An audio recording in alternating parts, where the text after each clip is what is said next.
What's up everybody, I'm Seth Fowler and these are the sneaker releases that you need to know about in May 2023.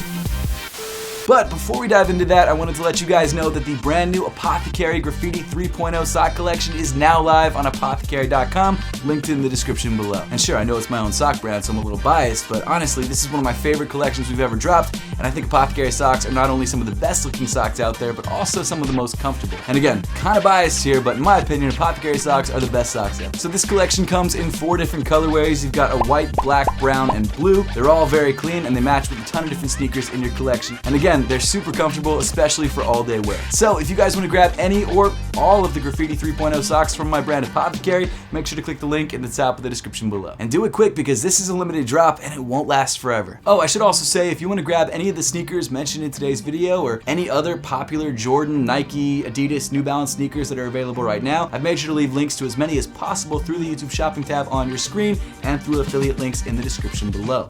But getting things started on May 1st, we've got the Nike Zoom Romero 5 dropping in canary yellow. First off, huge thank you to Takeout NY for sending me this pair of shoes early to check out. Really appreciate it. Also, Takeout NY is the only in-store retailer that has Apothecary socks both in-store and online. It's crazy. I love Takeout NY. If you guys want to check them out, there's a link in the description below, or just stop by their store in New York. It's awesome. But this Romero 5 is very clean. As you can see, it comes in a bright yellow colorway. And no, while this shoe is not as subtle as some of the other Romero 5s that have dropped recently, like the silver colorway or the cream or the black, it is a very clean looking sneaker, and if you haven't tried a Romero 5 yet, I definitely recommend it. If you're not familiar with the silhouette, the Romero 5 is a retro running sneaker from Nike from a couple years back. The shoe itself definitely has that sort of early 2000s vibe, which I think is really in right now. And it's also very, very comfortable because it was a running sneaker at one point. Now it's more of a lifestyle shoe, but it was used for performance running, and usually those kinds of shoes are pretty comfortable on foot, especially for all day wear. And while this canary yellow colorway is not my favorite of all the Zoom Romero 5s, it's definitely clean, and it's one that I'm actually pretty stoked on having. Now, as far as whether this shoe is gonna sit or gonna sell, I definitely think that this shoe is probably going to end up sitting on shelves because of this bright colorway. I don't think it's for everyone, but regardless, it's a good shoe, it's worth checking out, and I do think it will move in some sizes, just not all sizes.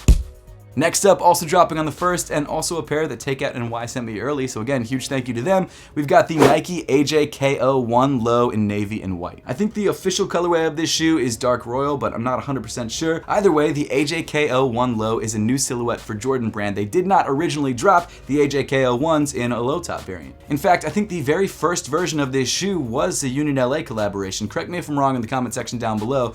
But either way, this shoe is very, very clean. I love the deep royal hits. I love the white hits. It is, of course, a canvas sneaker, as are all the Air Jordan 1 KOs. That material choice is definitely polarizing for some people. Some people love it, some people hate it. Either way, it's a good-looking sneaker. If you like Jordan 1 lows, this is a great way to go, especially because it's not your standard Jordan 1 low. It's something a little bit different, and it has a bit more of a summery vibe because of the canvas, because of the colorway, and I actually really dig it. Now, whether the shoe is gonna sit or sell, I'm not 100% sure, but I would guess because Jordan 1s are not as popular as they have been in the past, this shoe probably will end up sitting on shelves in certain sizes. And then finally rounding off May 1st, we've got the Nike Kobe 4 Protro Gigi. So May 1st is Gigi Bryant's birthday, and this shoe is dropping in honor of Gigi Bryant. The sneaker is a Kobe 4 Protro, which means it's slightly upgraded to be better for on-court performance versus the original Kobe 4, and the sneaker comes in a primarily white, black, and gold makeup. Some of the details that make this sneaker stand out are the gold hits on the tongue and around the sneaker, as well as Gigi's name embroidered into the heel. Not only that, but the black and white colorway used on this shoe is inspired by the Mamba Sita foundation. Overall, it's a great looking sneaker. It's a great way to remember Gigi Bryant. However, I'm afraid that Nike is going to release this shoe in really limited quantities, and the people who really want to buy this shoe to show their support to the Bryant family and also Kobe and Gigi probably won't be able to have the opportunity to do so because it's going to be so difficult to grab. And I think even if this shoe wasn't ridiculously limited, this shoe would still be incredibly popular, and so for that reason, I'm giving this shoe a sell.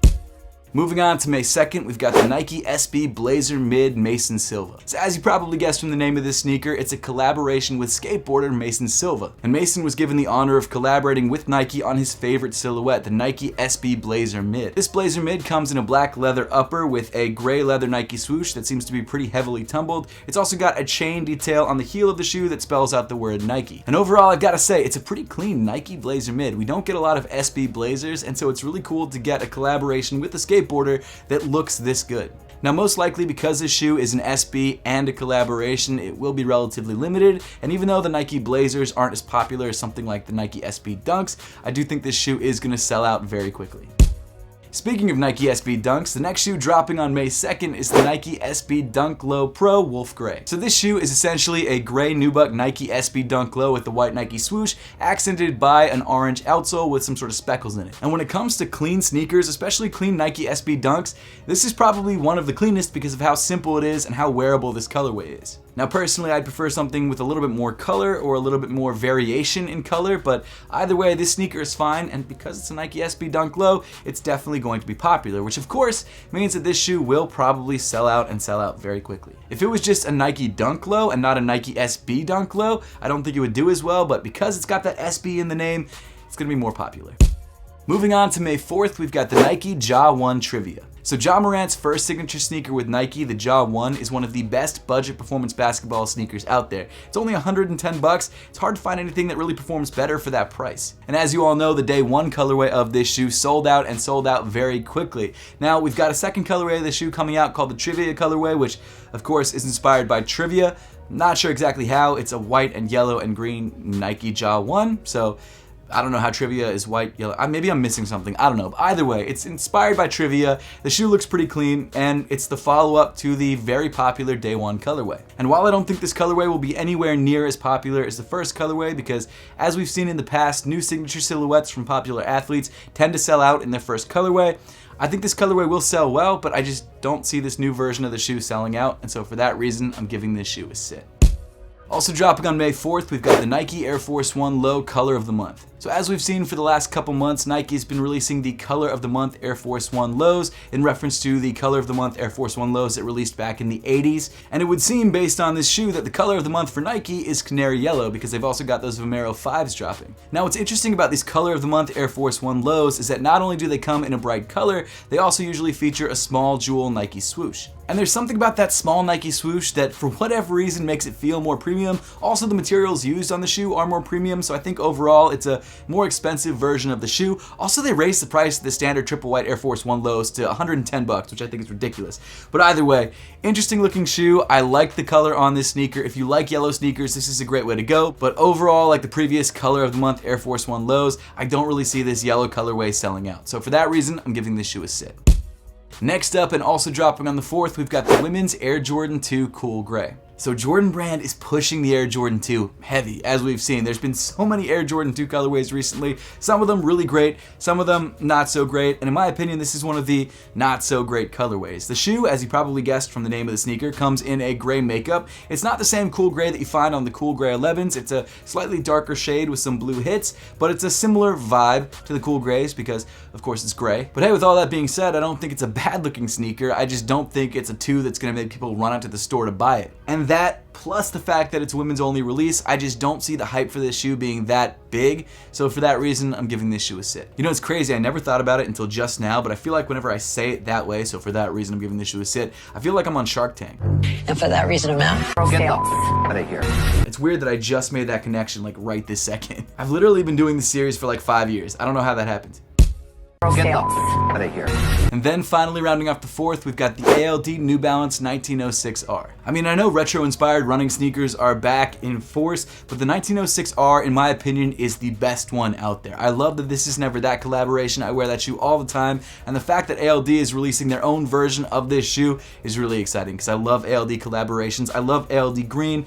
Man, this shoe is fire. So the ALD variant of the 1906R seems to come in a green and cream colored makeup, which makes sense for ALD because they do a lot of that when it comes to their sneaker collaborations. And like I said, this sneaker is absolutely fire. ALD collaborations always knock it out of the park. The only one I didn't really want to buy, I think, was the Rainier boots. I just didn't like that silhouette, not ALD's fault, and I just think this is one of their best of the year. The 860 V2s were decent, but this one's just so much better in my opinion, and this one I will pay resale for if I have to. Now I get that this sneaker might not be for everybody because it's a New Balance shoe and they just don't like the aesthetic of the sneaker, but I can guarantee you that this shoe will be incredibly popular, very difficult to get, and it will absolutely sell out.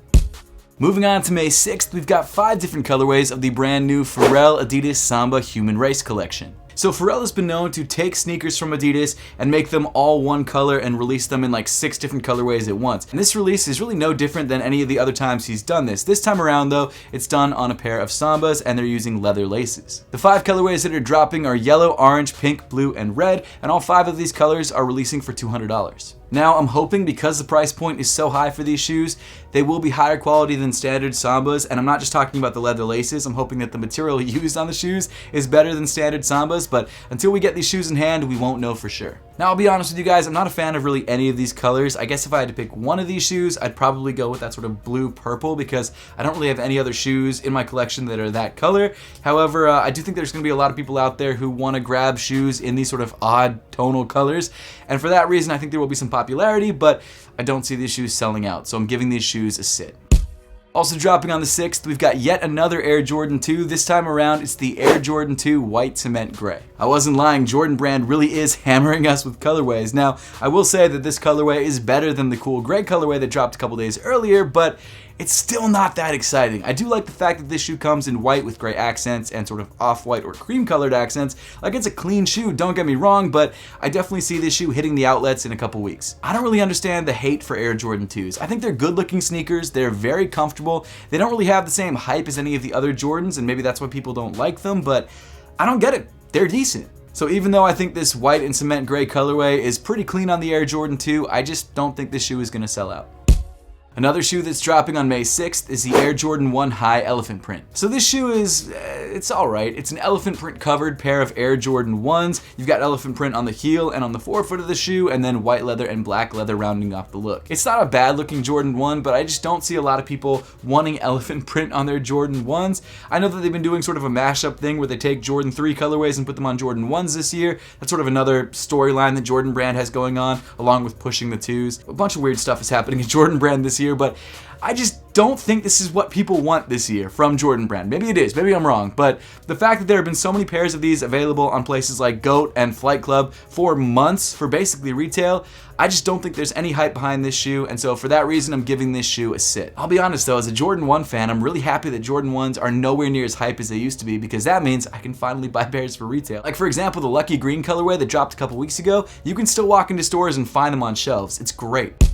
Then finally rounding off the 6th with the pretty hyped up release, we've got the Nike SB Dunk Low Aritos. So as you can tell from literally the logo on the side of the shoe, these sneakers are based on the Mexican fruit flavored soda brand Aritos. And while these shoes look pretty simple at first glance with a white leather upper, a green Nike swoosh, and seemingly a tan colored fabric overlay, what's interesting about these shoes is that you can actually remove the upper of these shoes to reveal a red underlay. Now I'm not gonna lie, this sort of tan colored hemp overlay is not as exciting as it could be for the upper of the shoe, but of course when you remove it you can have really cool different patterns in the upper of the shoe depending on how you cut it, so you can make it even cooler if you want to, but it's a pretty clean sneaker, it's pretty simple overall, and I think it's a shoe that a lot of people are excited about, especially because it's been leaked for months and the hype is through the roof for this release. So because of that, I'm giving this shoe a sell. Moving on to May 9th, we've got the women's Jordan Hex Mule in University Red. So mules have become increasingly more popular in streetwear and in sneaker culture over the last couple of years, and it seems like Jordan Brand is really cashing in on this trend. Now I will say that the aesthetics of this shoe are pretty clean, especially in this University Red makeup. I think the fact that this shoe is a one-piece foam molded construction looks really, really clean. I love the shapes that they use to construct this shoe. From the top of the shoe, it kind of looks like a coffin shape or sort of a, I guess, hexagon, a distorted hexagon. And then from the side, it's got this really smooth curve to it. I really love the way this mule looks, and I really wish they were releasing this shoe in men's sizes as well, because I'd try to grab a pair for myself. But I really think this is a shoe that a lot of people are going to be into, especially as we move closer to summer. You know what, the more that I look at it, the more that I think it's got sort of a Jerry Lorenzo vibe to it, which I don't think is a bad thing. It's obviously not exactly the same as a Jerry Lorenzo shoe, but I see that sort of simplicity in the shape. I think people are gonna love it. I think this shoe is probably gonna end up selling out. Plus it's only $65, which honestly is not a bad price. Then rounding off May 9th, we've got yet another Nike SB Dunk Low, this time in the Desert Ochre and Midnight Navy colorway. So this shoe comes in a suede or nubuck upper. The front half of the shoe comes in sort of a yellowy tan color, or I guess a desert ochre color, and then the back half of the shoe is Midnight Navy. And while this shoe does have kind of an interesting look because the color is split right down the middle, it's not a bad looking sneaker, and because it's a Nike SB Dunk Low, I think a lot of people are going to be into it regardless of what it looks like. Now I'll be honest, this is not the kind of shoe that I would rock on a regular basis. I don't really love this sort of half and half look. Not really for me, but hey, I'm not the target market for this shoe. I don't have a lot of Nike SB Dunk Lows. In fact, at the moment, I don't think I have any Nike SB Dunk Lows. I mean, I have been cutting down my sneaker collection, but I didn't realize I didn't have any. Well, regardless, this is not the Nike SB Dunk Low that's gonna get me back into Nike SB Dunk Low collecting. However, with that being said, I think the shoe is gonna be popular, and because of that, I do think this shoe is going to sell out. Moving on to May 10th, we've got the Nike LeBron Zoom Air Generation in Wolf Gray. So this is a new colorway and a new take on LeBron's first signature sneaker. This time around, the shoe comes in tonal gray nubucks, and honestly, it looks fine, but I will say that the LeBron Zoom Generation is not a shoe that I think really fits in 2023. It's kind of like the Foamposite. Nike's really trying to push the Foamposite and make that happen. Kind of seems like they're doing the same thing with the Nike Zoom Generation. It's a shoe from a different era, 2003, 20 years ago, that unlike some of the Jordan sneakers from back in the day, people just aren't really as nostalgic about, which is kind of crazy to me because LeBron is an incredible basketball player, but his shoes, while incredibly popular, are still not at the same level as Jordan's. And you guys can fight me about that in the comment section, but it's true, and I just don't feel like this shoe is gonna hit the way that it would if it was a Jordan sneaker, and because of that, I'm giving this shoe a sit. Then rounding off May 10th, we've got one of my favorite Nike sneakers of the entire year, and that's the Nike Airship PE Every Game. Now, I actually just dropped a full review on this sneaker, so if you guys want to check that out, there will be a link at the top of the screen. But this really is the best of the Nike Airship PEs that have released so far. So to give you guys a short summary on this shoe, this is one of the more interesting sneakers that's dropping in May, not only because it looks great in my opinion, but because there's some weird things about it that don't really make sense. The first is that there's a Nigel Sylvester Friends and Family pair that just released that looks almost identical to this, but this Every Game colorway has nothing to do with that shoe for whatever reason. And the second is that this shoe is actually based off of Michael Jordan's Lucky underwear. That's not a joke, that's actually the truth. Now to be fair, it's not his boxers or anything like that, it's his lucky pair of UNC shorts that he would wear under his game shorts, but it's still an interesting concept. I don't know why they didn't just call this the UNC Nike Airship PEs, but instead they called it the Every Game PE because he wore these shorts during every game. Really interesting little tidbit of information there, and interesting inspiration, but hey, whatever the inspiration is, I think the shoe came out so clean. It's got this cracked leather upper, you've got this beautiful light blue suede, and then of course the midsole is aged. I think it's one of the best Nike Airships to ever release, in my opinion, and it's the shoe that I think is really gonna bring some hype to the Nike Airships, because even though they've released a couple colorways over the last couple months, those colorways just haven't really been as popular as I think they should have been. They've been stupid limited, and because of that, people just aren't able to get them, so a lot of people probably don't even know about them, but this is a shoe that I think is going to bring a lot of visibility to the Nike Airship. And of course, because of all of that, and also the fact that this shoe is probably going to be ridiculously limited, this shoe will absolutely sell out. Continuing on to May 11th, we've got the women's Air Jordan 11 Low Yellow Snakeskin. It's actually been a while since we last got a pair of Snakeskin 11 Lows, and while this colorway is not that great, in my opinion, I do think there are some people out there who are probably excited about it. So this pair of 11 Lows features a white upper accented by yellow snakeskin around the area where the patent leather would usually be, a white midsole, and a yellow outsole. And that's pretty much all there is to it. It's an Air Jordan 11 Low with yellow snakeskin, as you probably could have guessed from the name. Is it that exciting? Not really. Am I gonna grab it? Definitely not. But the real question is, will it sell out? Probably not. Then moving on to May 12th, we've got the Nike Dunk Mid Coconut Milk. So this shoe is a canvas Nike Dunk Mid that comes in tonal browns, creams, tans, and oranges apparently. And it's not a bad looking sneaker. However, canvas Nike Dunks, they're just not the best. This shoe would be a lot better in my opinion if it came in leather. I'm actually not sure why Nike doesn't release more leather Nike Dunk Mids. I know there's another canvas Nike Dunk Mid coming later this month, which we'll talk about a little bit later on in the video, but I don't know of any leather Nike Dunk Mids that are coming anytime soon. I mean, hey, the shoe is fine, not a bad looking sneaker. I do think that I called the maroon accent on the toe of the sneaker brown a couple seconds ago, but it's really sort of more of a maroon. It's kind of a brownish maroon. Either way, it's fine. It's a decent looking pair of Nike Dunk Mids. I think it'll probably move pretty well, but I don't think this shoe will sell out. So for that reason, I'm giving this shoe a sit. Moving on to May 13th, we've got a Puma MB2 in the gray and orange colorway, or Garange colorway, as I've seen it called online. So as you may have suspected, this shoe is a gray and orange Puma MB2. The MB2 is actually a great on-court performance sneaker, and in this gray and orange colorway, it's pretty clean. Now, is there anything really special about it or different?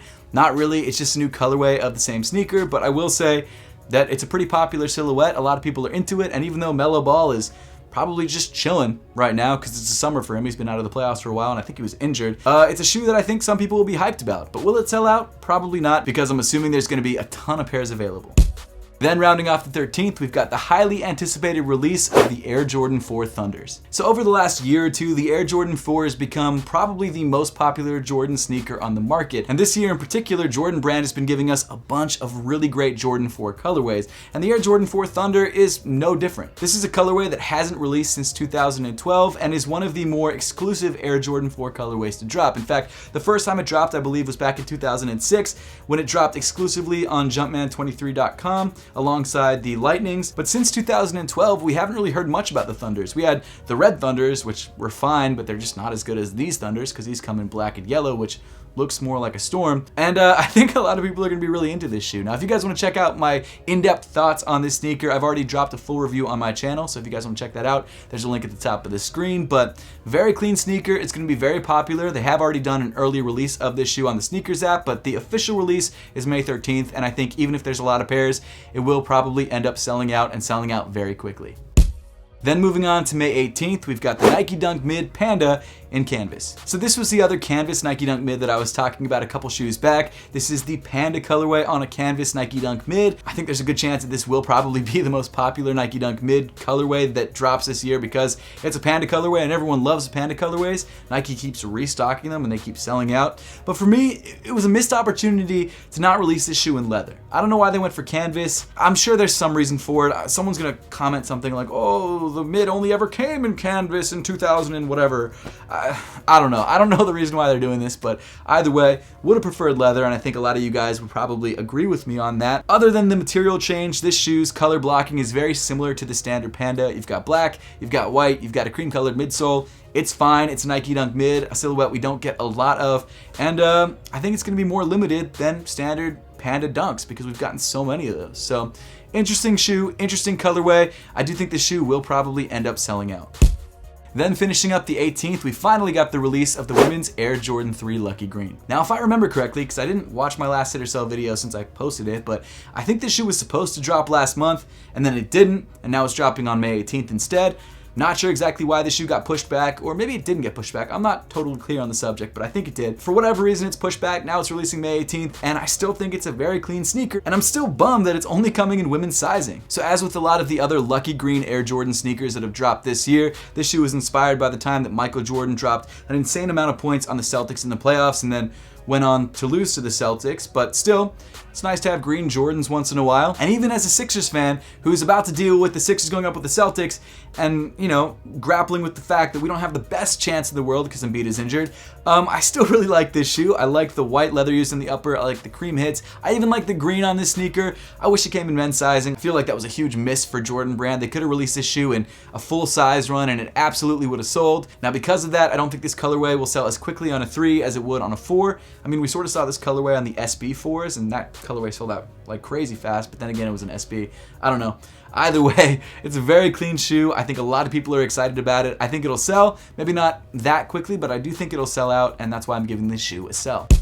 Then moving on to May 20th, we've got the Air Jordan 1 High SpiderMan Across the Universe. So this is actually the second time in recent memory that we've gotten a specifically Spider-Man themed Air Jordan 1. The last time we had a shoe like this drop was the Origin Stories a couple years ago. I don't remember exactly when they dropped, but this time around the shoe is not dropping in a Chicago colorway per se, but a slightly more animated version of that. So yes, I guess in a way this is sort of a Chicago colorway, but when you look closer at the shoe, you'll notice that it's actually a bunch of different colors and materials all stitched together in this sort of patchwork that makes this shoe into a almost like comic book-esque Air Jordan 1, which I think is exactly what they were going for. Now the materials that make up this shoe seem to be canvas, leather, suede, patent leather, and it really creates a very interesting texture on the upper of the shoe. One that I don't love, but I don't dislike. I think it's a really cool exploration into what you could do with the Jordan 1. And one of the details that really make this shoe stand out as sort of a comic book inspired Air Jordan is the fact that there are some panels with like blue, yellow, and red dots that kind of make it look like you really zoomed in on the printing of a comic book. That's why I think this shoe has that sort of comic book vibe to it. Obviously, it literally is a comic book inspired shoe, so it makes sense why they're doing that, but those are the parts of the shoe that, while yes, they give the shoe its sort of inspiration and story, I think are the parts that kind of take away the most from the shoe and make it look not so much like a Chicago, but more like a mashup sneaker. But hey, there's a lot of Spider-Man fans out there who will probably love this sneaker, and when it releases on May 20th, I'm sure it's going to be ridiculously limited. So because of that, I definitely think this shoe will end up selling out.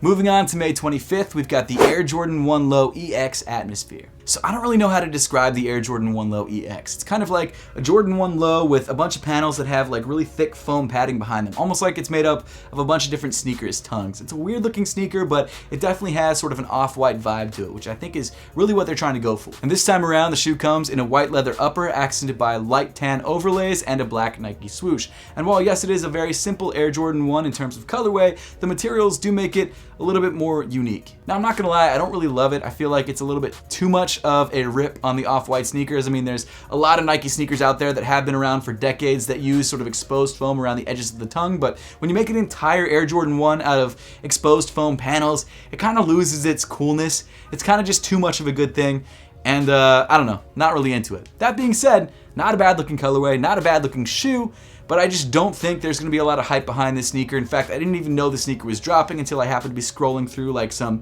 I don't know, sneaker release lists online, and one list had it and one list didn't. I did more research, turns out it is dropping, but no one cares about it. So I guess because of that, I'm giving this shoe a sit.